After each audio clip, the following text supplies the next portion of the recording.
Hello everyone, this is James Shore with another test-driven JavaScript video. I'm recording this on August 1st, 2012, and it's been a couple of weeks since I last recorded. What we were doing when we left off is we had just finished creating a spike for an HTTP server. So we can create a little web server on the command line and serve some very basic information. And that's a spike. And I don't think I explained what a spike is last time. A spike is just a bit of test code to teach you how to solve some very concrete problem. It's made as simple as possible with everything hard-coded, just to demonstrate the library or language feature or whatever it is that you want to understand better. So I wanted to understand Node's server stuff better, web serving better, HTTP serving. And so I created a spike for that. And I like to keep spikes around. There's something I'll often come back to. So I typically create a dedicated spikes directory and put my spikes one per concept in that directory. And then I just check them into my source control, typically with just enough documentation for me to figure out what was going on. So now that we have an HTTP server, we know how to do an HTTP server, and it is quite simple. What I want to do is I want to modify our server to actually serve web pages. And I want to do that in a test-driven way. And this is a bit tricky. It's easy to test server-side code that is a library or something like that. You know, we can test any calculation here that we want, and it's just as easy as what we're doing here. Testing that we're actually creating a server is a little bit more complicated. And as I've said, I've not used Node before. I have experience with JavaScript, but not with Node. And so this is going to be, it's something I think we're going to sort of figure out together as we go. So what I want to start out with is first, let's just make sure everything's working. It's always a good place to start after you come back to a project. Oh, and it's not. So it's complaining, our spike doesn't have the use strict value, and that's easily fixed. The thing that I'm sort of mulling over in my mind is whether or not we want our spikes to be linted or the tests in the spike code to be run. It's not code that we need to keep on working. I think I'm going to go ahead and, because it's so nice to lint these things, I think I'm going to go ahead and keep it in there for now, but in the future we might want to exclude it from our lint and even our test running. And that would be easy to do. We just say files.exclude spikes, and that would probably do it. So anyway, we've got everything working, so let's go ahead and add that. All right. So now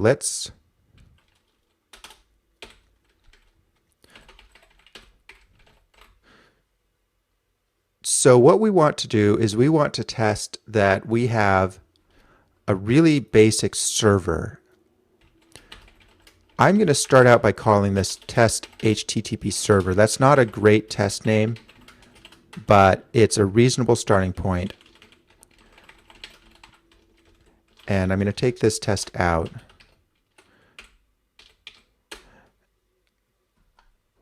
Now, what we need to do, so in test-driven development, what you do is you take very small incremental steps, you write test code that forces you to write the production code you want to write. So what I want to write is I want to write server code that does what this does. So I need to write a little tiny bit of code in the test that will force me to do this. And so I guess what that means is that we need our test, because the important thing that we're testing here is that we're actually serving something from an HTTP socket. I think the first thing to do will be to just confirm that we've created this server. So before we started recording, I looked up the documentation on this in Node, and there's http.get, which looks like what we need. You just pass in the URL you want to hit. So if we write some very simple code, let's see, do we have to Yeah, we have to explicitly require that.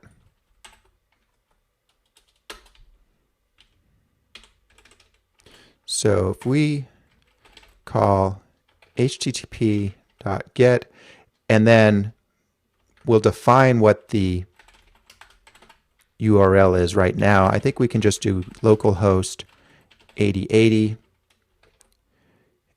and that should do it.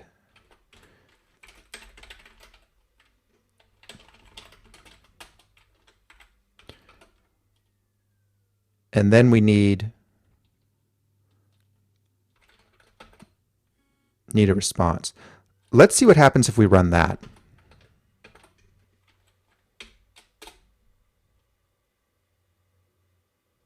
Okay, it failed.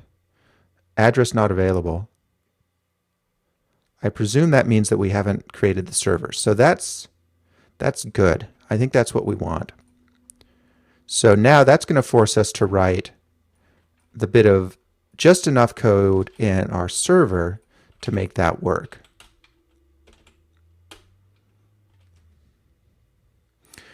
Now, if we put code in the top level of this file, I think what will happen is that when require is called, it will be run. And I don't think that's what we want. So let's actually do this. Let's say server.start and create a method called start that actually does that. That does the work.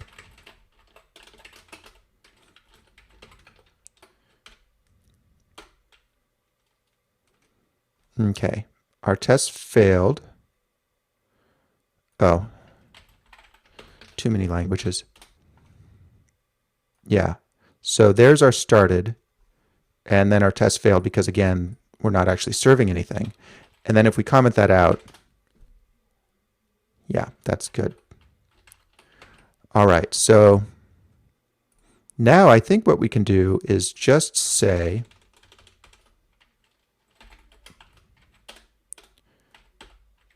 create the server like we do here.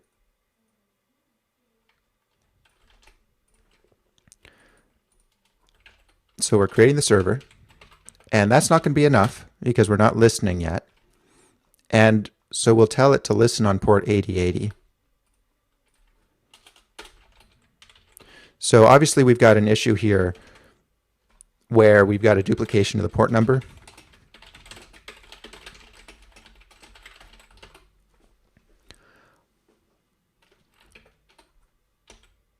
But I think this will work. No, it didn't work. Okay, I expected that to work, so why isn't it working?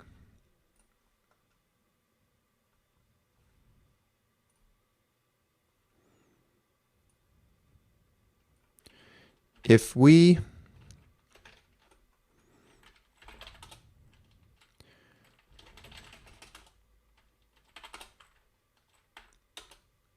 okay, I'm doing something dumb here.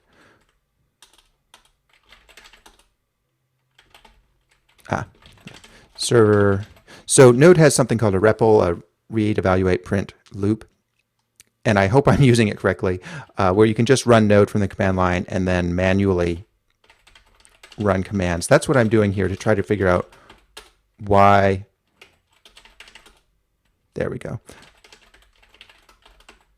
Why this isn't working. Okay, so the server should be started now, and I should be able to manually go in and look at it. But I can't. That's interesting. Why not? Maybe because I'm not actually listening for requests. Maybe Node is smart enough to say that if I'm not actually listening for requests, then it's not actually going to do anything with the port.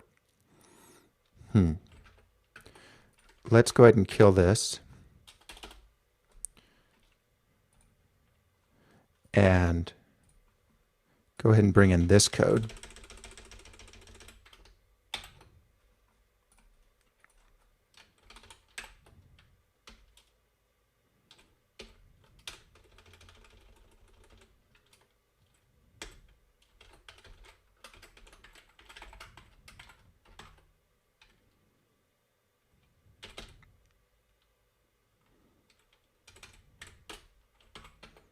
See if that works. Okay. No, still not working. What am I doing wrong? So either the way I'm doing the test is wrong, or the way I'm doing the server is wrong. And the whole reason you write Spikes is so you don't have to figure this out while you're doing your test-driven development. It's actually very difficult to do test-driven development of something you don't understand, which I guess you could call a feature, not a bug.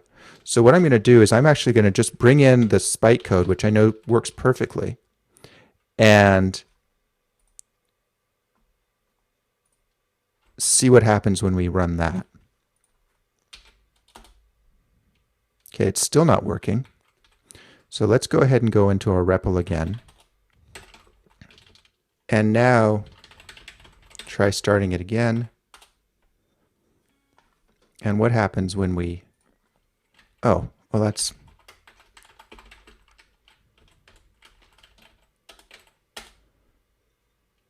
couldn't establish.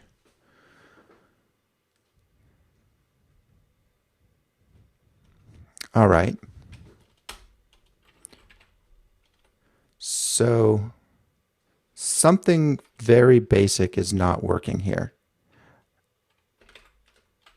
And what I'm going to do is I'm going to go back to the Spike code and run that again.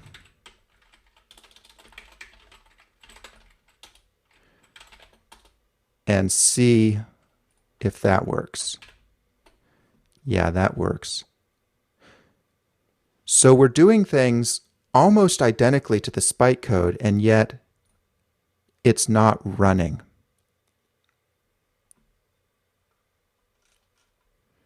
So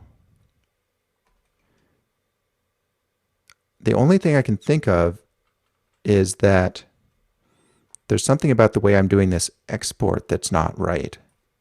I'm going to actually bring in everything from the Spike code. So now we're looking at a perfect duplicate of the Spike code here.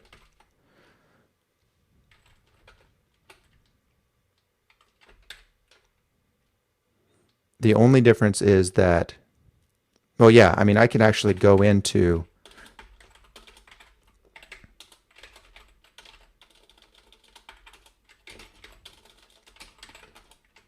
I could actually run it like that and refresh here. Yeah, everything's working. So if I go into the REPL,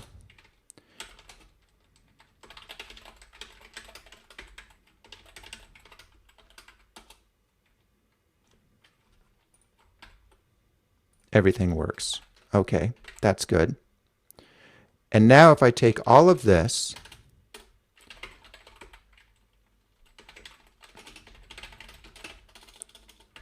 and I wrap it in a function, I'm sure there's got to be something dumb going on here.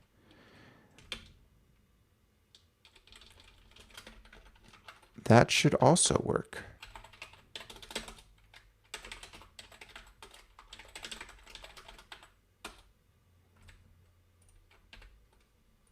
Oh, now it is working.